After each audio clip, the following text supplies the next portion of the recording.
memory after the 2022 crash on July 31st.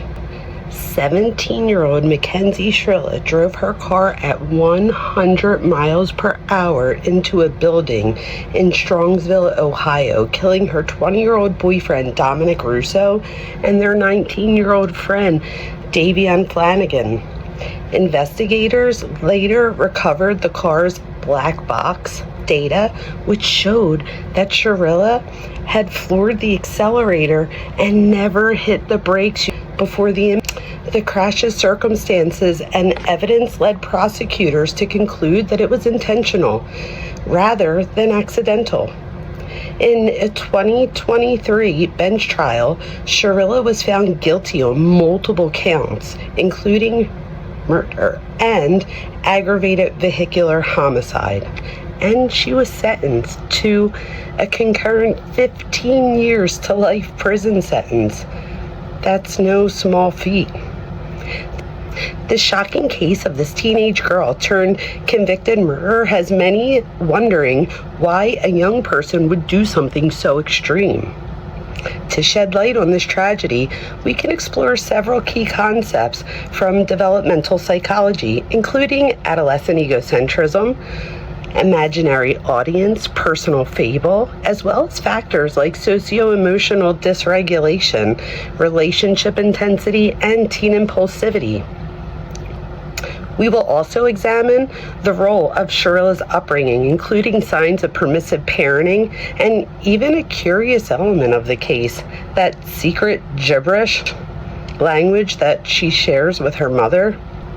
We will see what the interpretation might reveal. By understanding the psychology of adolescence, you guys, we can gain insight into how seemingly ordinary teen relationships devolve into a deadly incident, all while emphasizing that such explanations do not excuse the behavior, but help put it in context. Well, developmental psychologists note that teenagers often experience this phase of adolescent egocentrism, or that all about me thinking.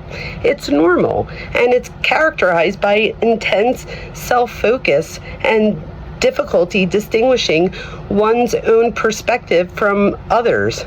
In this state, adolescents may feel as though the world revolves around them, and they believe that everyone else is preoccupied with things like their appearance and their behavior, such as they would be. David Elkind, who coined the term adolescent egocentrism, describes two basic manifestations to this mindset. One is the imaginary audience, and the other is the personal fable.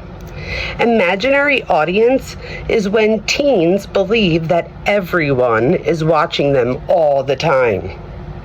This is if they are performing on stage for a crowd of onlookers. Imaginary audience often leads to extreme self-consciousness. The teenager imagines constant scrutiny from peers. For example, a teen might spend hours getting ready for a party or become paralyzed with embarrassment over a minor pimple, convinced that all eyes will be on that flaw. It doesn't occur to them that the other people at the party or at the dance are also their age, and they also probably have the same thing going on with them. Of course, most people are too busy with their own lives, but the adolescent mind magnifies every social situation. In Shirilla's case, we can speculate that such self-conscious thinking may have influenced her identity and decisions. But a teenager in a serious romantic relationship, one living visibly an adult life, right? She's living adult life. She's living at his house. We know as early as, 16 years old. But we know that when kids live adult lives, they often want to use adult behaviors and have adult decision making, even though their brain's totally underdeveloped. She was cohabitating with her boyfriend Dom in his own house, separate from the house that he had with his family. It was like next door. Being a teenager in a serious romantic relationship could heighten a sense of being judged or talked about by others. It's possible that conflicts or drama in the relationship were extra intense in her mind because under an imaginary audience effect, she might have felt everyone knew about or was invested in their personal life. This can feed a teen's desire to make dramatic gestures or to see their problems as center stage. While we don't know Mackenzie's private thoughts, the imaginary audience concept helps explain why adolescents often react dramatically. They feel their every move is under a spotlight, amplifying emotions like shame, jealousy, and even desperation. Adolescents, they also tend to develop a personal fable or a sort of personal myth that their experiences and feelings are completely unique and that nobody understands what they're going to be going through, right? The mom doesn't understand, not even friends. Nobody really understands in their thought process.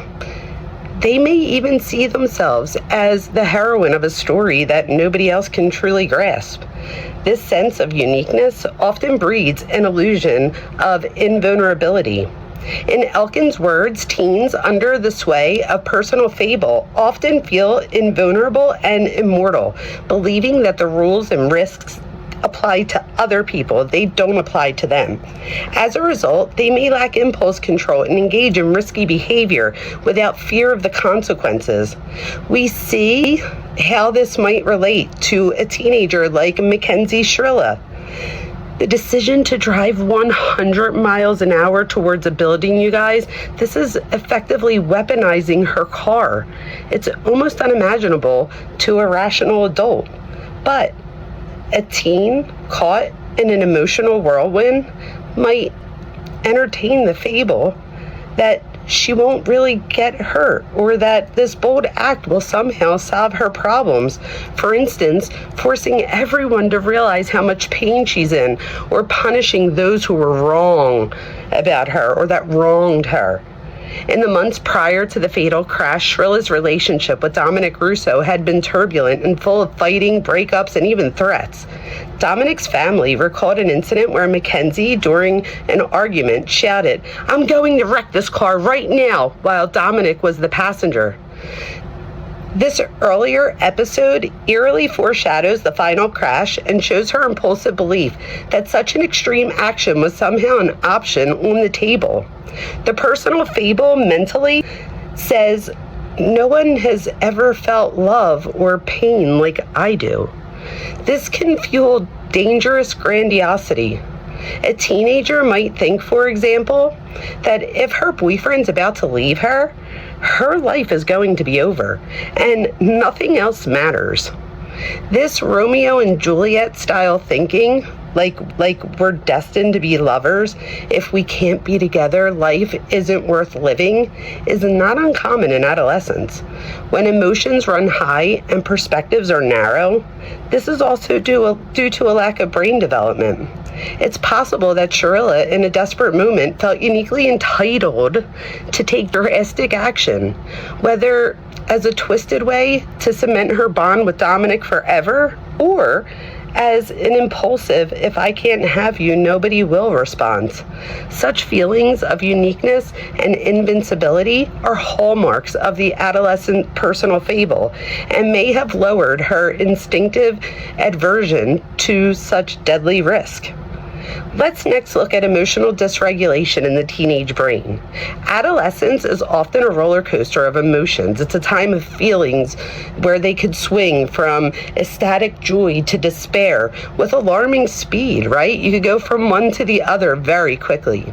In fact, research confirms what any parent of a teen knows, that falling in love is an intense emotional experience at any age, but during adolescence, when everything feels bigger and it's all happening for the first time, the ups and downs can be even more extreme. Between surging hormones and ongoing brain development, teen emotions are heightened and less predictable. Young love, for instance, can feel exhilarating and scary all at once, full of heart-lifting highs and stomach-dropping lows. Adolescents also lack life experience to know that this too shall pass. So every setback feels catastrophic. In Mackenzie Shirilla's life, her relationships with Russo was, by all accounts, very intense. They had been dating since she was around 14 and he was around 17. And by 17, she was essentially living with him. For a teenager, such a serious relationship can become central to their identity. If that relationship was faltering, such as Dominic's family says it was in the months before the crash, Mackenzie may have felt overwhelmed with anxiety, the fear of abandonment, or anger, the kind of emotions that to an adolescent can be truly overpowering. Psychologists refer to emotional dysregulation as difficulty managing and controlling emotional reactions. Teens are especially prone to this because of how their brains are wired during the stage. Physically, the adolescent brain is still under construction.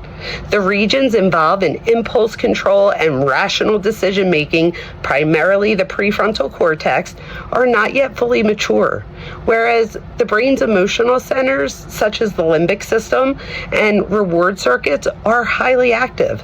This mismatch has been described as a maturational gap, which the brakes haven't developed, but the gas pedal is floored. Literally.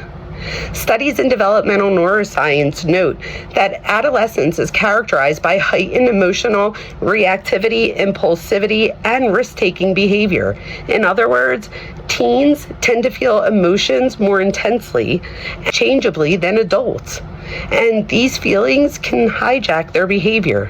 One scientific review put it plainly: the convergence of internal changes like hormones and brain development and external changes like social pressures can result in affective experiences and behaviors that are sometimes overwhelming, confusing, and difficult to manage.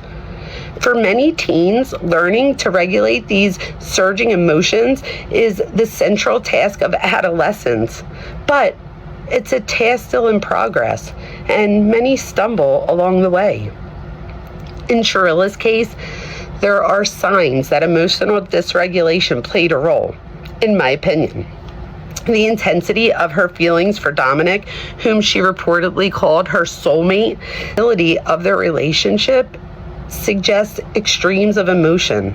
They often fought, broke up, got back together, and they just did this over and over and over, and she became more possessive over him over time. Such patterns point to a relationship where emotions run hot and conflict is frequent. A well-regulated teen might cope with a breakup by seeking support from friends, family, maybe crying it out, or even going to therapy. But an emotionally dysregulated teen might respond with dramatic, chaotic behavior. Things like threats of self-harm or violence, reckless substance abuse or use, or in the worst case, trying to prove their desperation through dangerous stunts. Indeed, heightened emotionality can lead to negative outcomes like risk-taking behaviors in adolescence. The fatal drive can be seen as a culmination of a perfect storm of unchecked emotions such as rage or heartache so intense that Mackenzie seemingly lost sight of any value for life. Her passengers, or even her own life, right? So she had just a disregard for life in general. It's worth noting that at sentencing, Dominic's mother pointed out that even if Mackenzie also intended to die in the crash, that it was irrelevant. A failed attempt is not a defense for taking someone else's life. This underscores how irrational the act was in itself. It was essentially her trying to take her own life, as well as the lives of others, born from emotional chaos. The aftermath also showed signs of emotional dysregulation. Remarkably, after surviving the crash, Mackenzie's behavior raised eyebrows. Prosecutors revealed that while awaiting trial, she went out to concerts and college parties, apparently behaving as if nothing happened. They argued this showed a lack of remorse, right? Through her mother defending it by saying Mackenzie needs a second of fun for losing her whole world. This response, seeking distraction and thrills and fun, might indicate avoidance or numbness, which are also possible reactions to overwhelming trauma or guilt. It's hard to imagine any healthy way for a teenager to psychologically process the fact that she took the lives of 2 other people. Her coping mechanisms, encouraged by her mom, may have been to suppress the emotions and act out of normal teen life. Let's look next at the intensity of the adolescent relationship. I think this is really important, and I think it played a huge role in this case. Shirilla's story is largely a story of young love gone wrong. It highlights how adolescent romantic relationships, especially first loves, can feel incredibly intense and all-consuming. Teenagers lack the broader perspective that adults have. For them, a high school romance can truly feel like the world. They often spend enormous amounts of time and energy on their partners, and their self-worth may become tightly entwined with the relationship status. Studies on teen romance note that while falling in love is always an intense experience, it appears to be even more intense for adolescents than for adults. First loves in adolescence is often remembered vividly because the emotions are so raw and powerful. In Mackenzie and Dominic's case, consider that they started dating in their mid-teens, and by around age 17, 18, were essentially living together as a grown couple. That's a level of commitment and daily involvement far beyond the typical high school flirting. It suggests that Mackenzie and centered mostly on her boyfriend.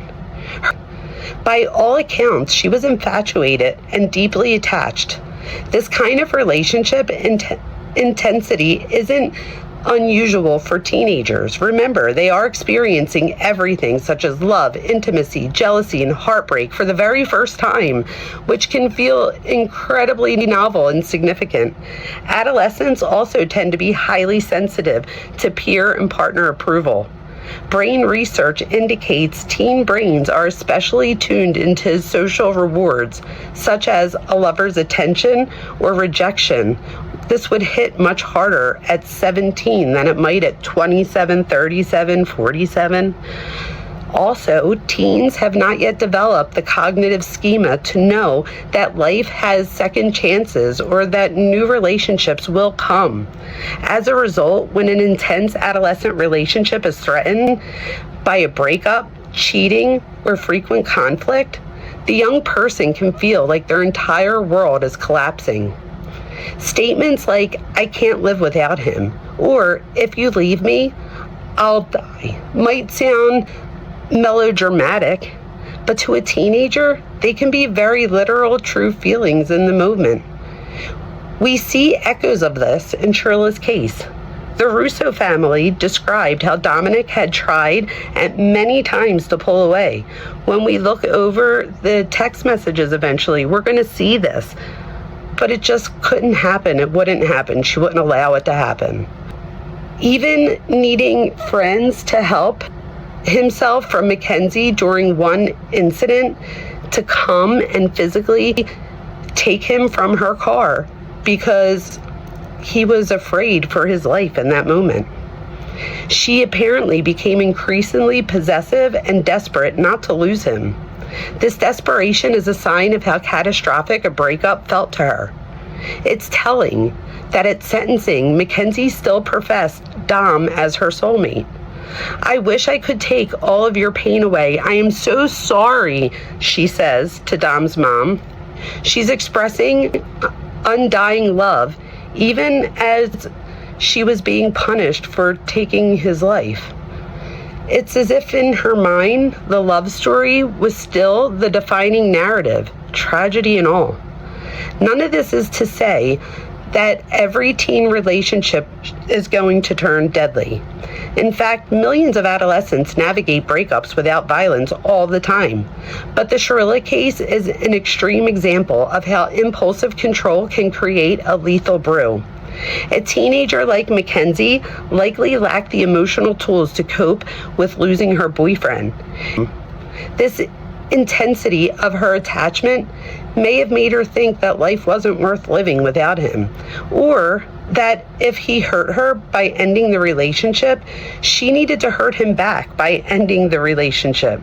She needed to be the one that was creating the heartbreak or the illusion. This is why teens often need such guidance and healthy coping mechanisms. They need to learn how to take others' perspectives, right? They need to learn that no matter how earth-shattering their heart feels in the moment, that violence or taking one's life is never the answer. Unfortunately, Mackenzie Shirilla's actions turned a passing youth crisis into a permanent tragedy for all involved. Let's look next at adolescent impulsivity and risk-taking. Another critical factor in this case is teen impulsivity. Adolescents are notorious for making reckless decisions, driving too fast, experimenting with drugs, seeking out exciting behavior, etc. This isn't simply due to a bad attitude. It's rooted in biology and development. As mentioned earlier, the prefrontal cortex, which is responsible for executive functions such as planning, impulse control, problem solving, risk assessment, this does not fully mature until your mid-20s. Meanwhile, the brain's reward systems, which are driven by dopamine, are firing on all cylinders during the teenage years, which means that teens are wired to seek novelty and excitement even more than children or adults. One researcher described it as 2 accelerator pedals and 1 weak brake. Adolescents have a heightened drive for rewards and new experiences, but only an immature ability to put the brakes on dangerous impulses. That's why we see statistics like teen drivers having far higher crash rates, or adolescents being more prone to risky behaviors like sex and binge drinking. In fact, unintentional injuries, including car accidents, have long been cited as the prime example of adolescent risk-taking fueled by impulsivity. In Mackenzie Shirilla's scenario, the impulsivity is glaring. Accelerating a car to top speed in a residential business area and barreling into the building is not something one carefully plans out over weeks. It's an impulsive act likely done in the heat of the emotional peak. Anger, desperation, or perhaps even under some influence. Let's note that psilocybin mushrooms were found in the car, though we don't know if she ingested any that night for sure. The split-second decision to floor it illustrates that classic teen impulsivity, acting on emotion without regard for consequences. She was 17 at the time, right in the middle of a neurologically vulnerable period. And indeed, the event data recorder showed no evidence of braking. Once she made the decision, there was no second guessing or an attempt to stop. It's important to highlight that impulsivity doesn't mean a teen isn't aware of risky behavior or wrongdoing. Often they do know on some level, but immediacy of their desire or emotion overrides the caution. In the moment Mackenzie accelerated, she might have been blinded by rage or the dramatic flourish of proving a point. Any thought of we could pass together was seemingly suppressed by the personal fable or egocentric idea that I'll show him or this will end our fight once and for all. Tragically, adolescent impulsivity can turn a passing emotional storm into a permanent outcome.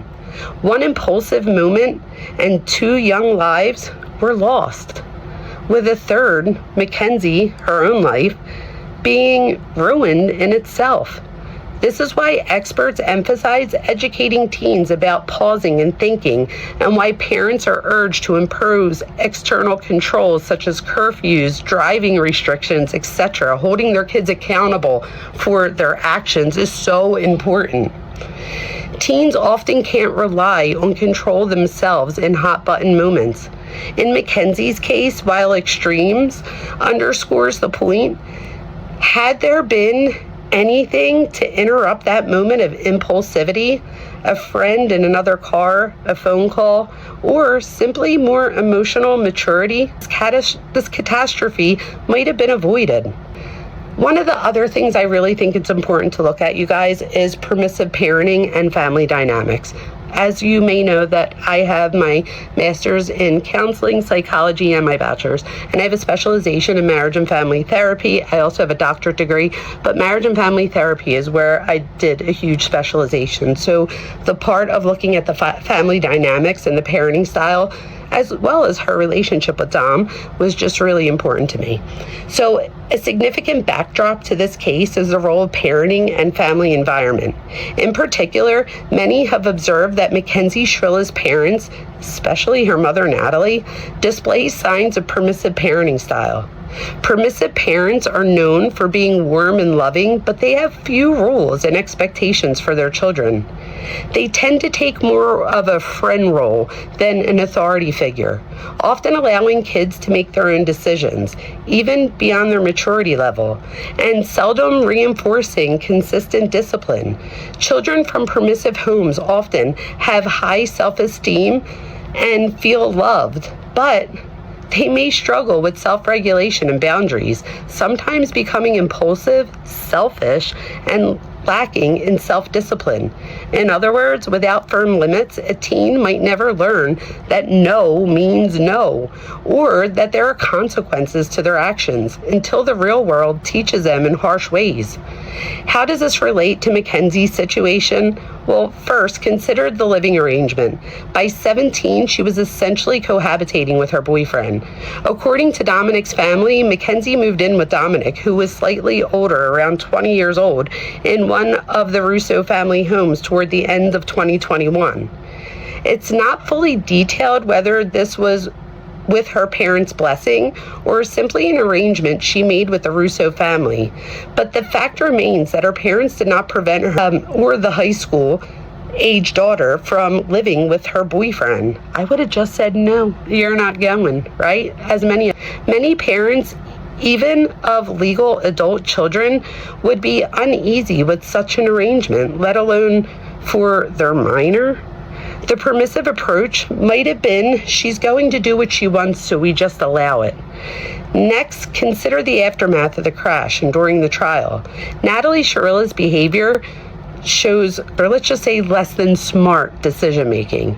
She staunchly defends Mackenzie, maintaining that it was an accident or some medical issue rather than an intentional act, even begging the judge for leniency at sentencing. While it's natural for any parent to support their child, Natalie's stance appeared to many as unwavering, indulgent, almost refusing to acknowledge her daughter's responsibility. In a recorded jail phone call, Natalie can be heard comforting Mackenzie and discussing to minimize the consequences rather than urging reflection or remorse. The mother prioritized her daughter's comfort. She said things like she just needs a second for fun, for losing her whole world. This is what she explained to the judge. This is textbook permissive, enabling attitude. The focus was on alleviating Mackenzie's distress, letting her have fun, rather than on the gravity of what happened. 2 young men lost their life.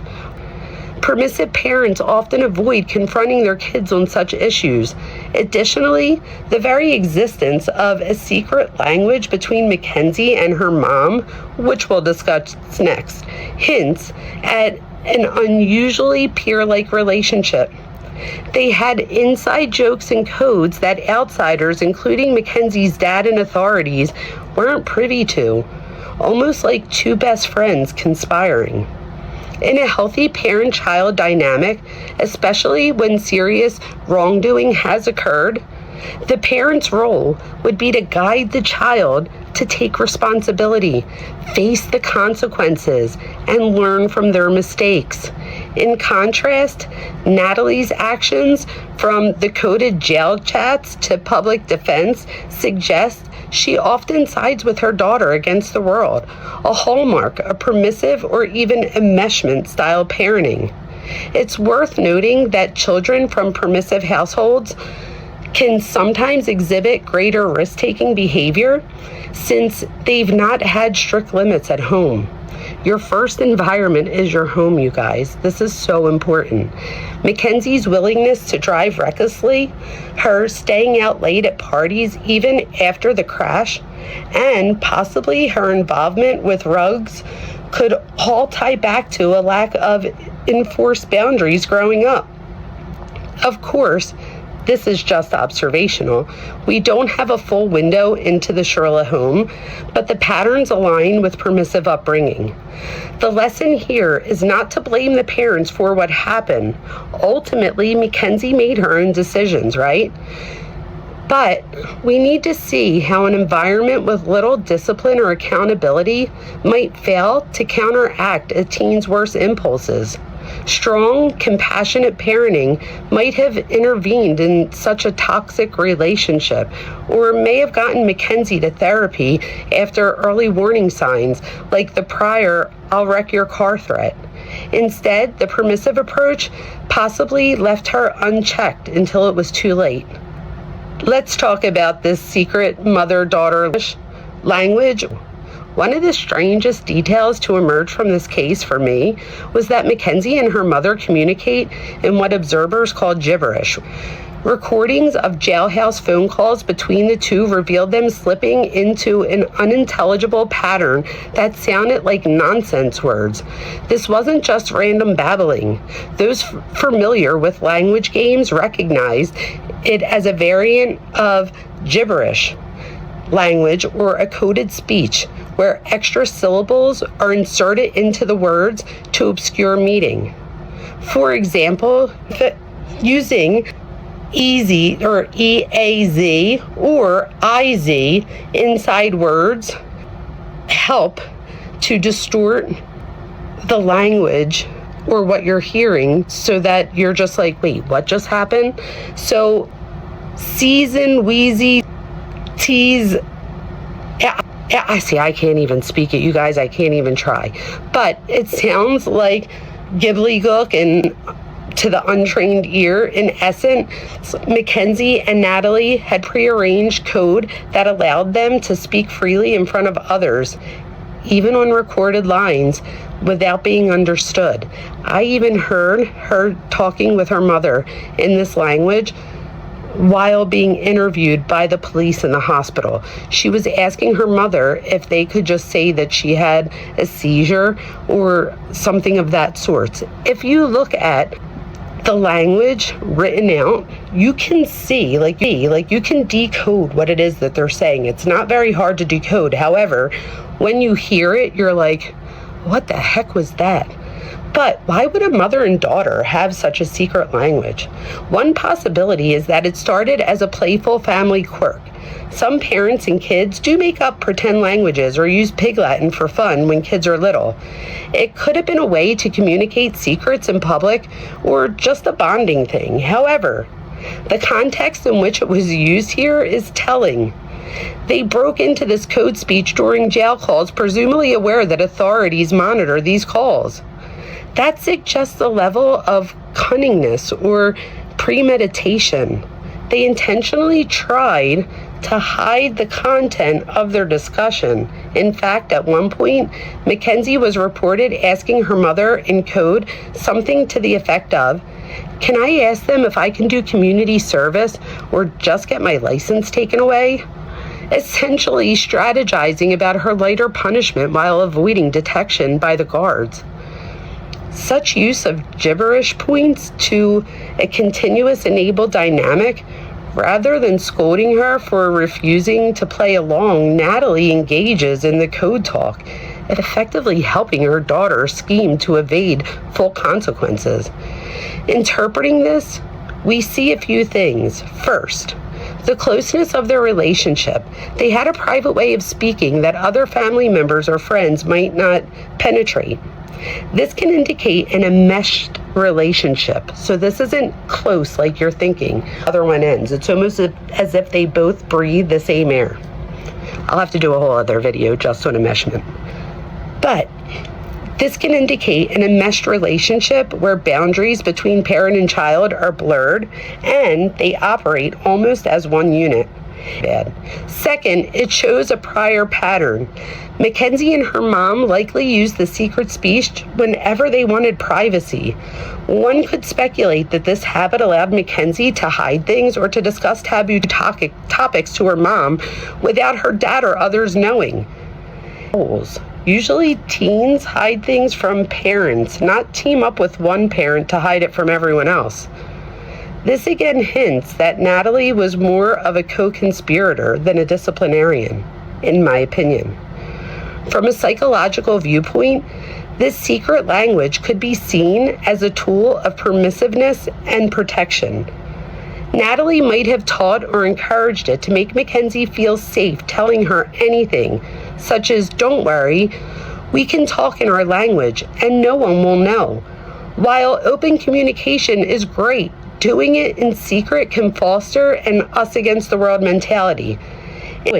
At one point pleading that Mackenzie doesn't remember the crash and insisting that it was all a tragic accident.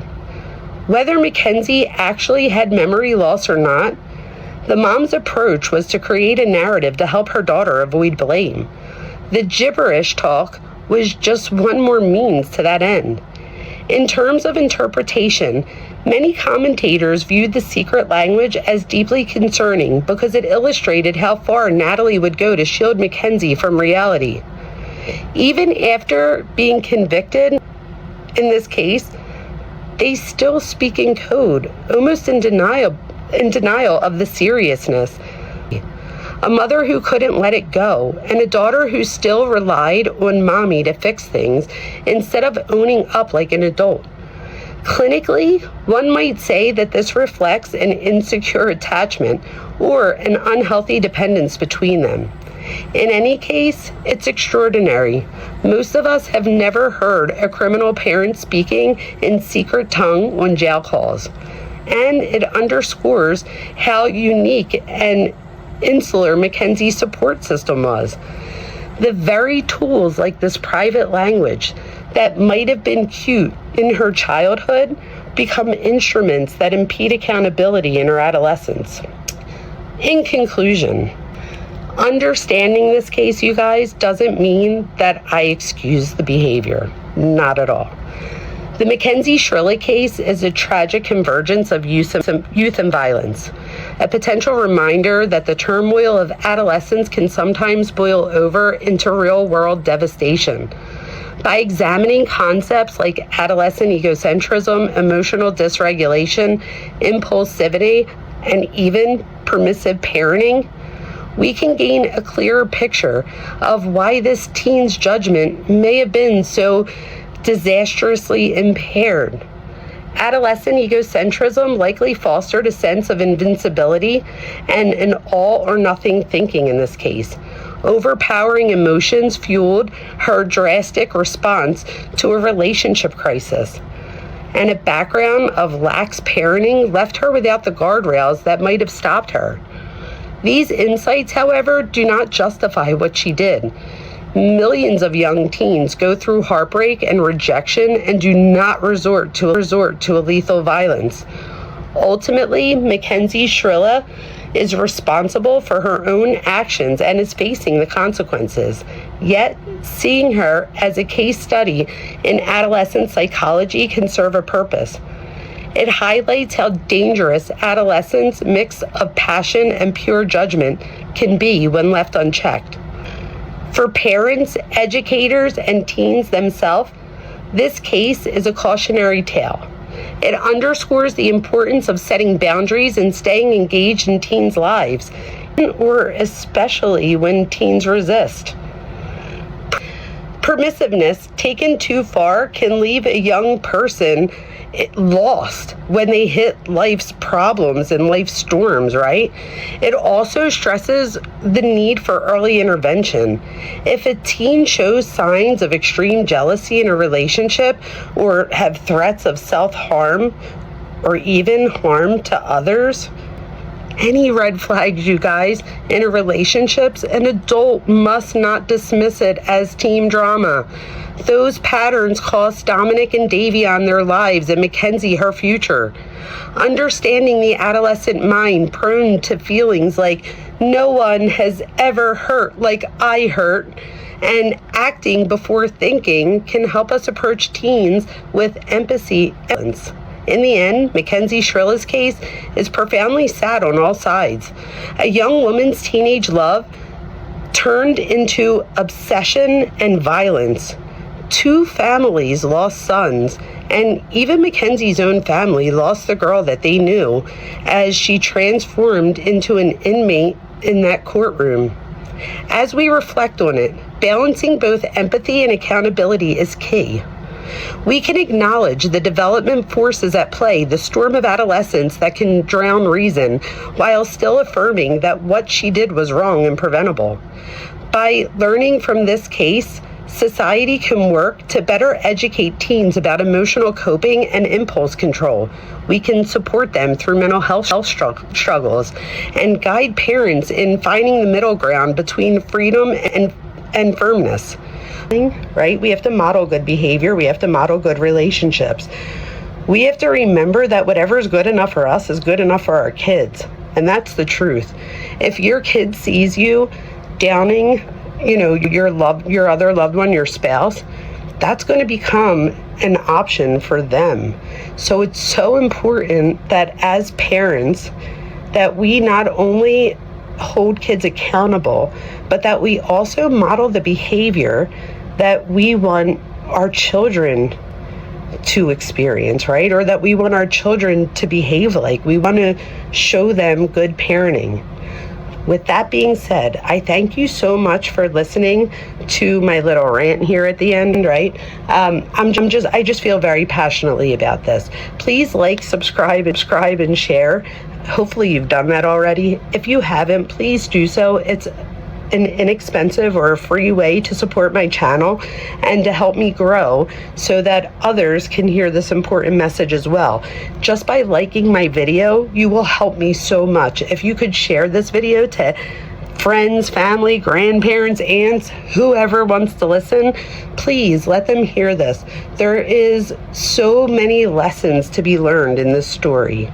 Okay? Have a great day, night. I don't know what time you're watching this or where you're at, but I will see you in the next one. Thank you.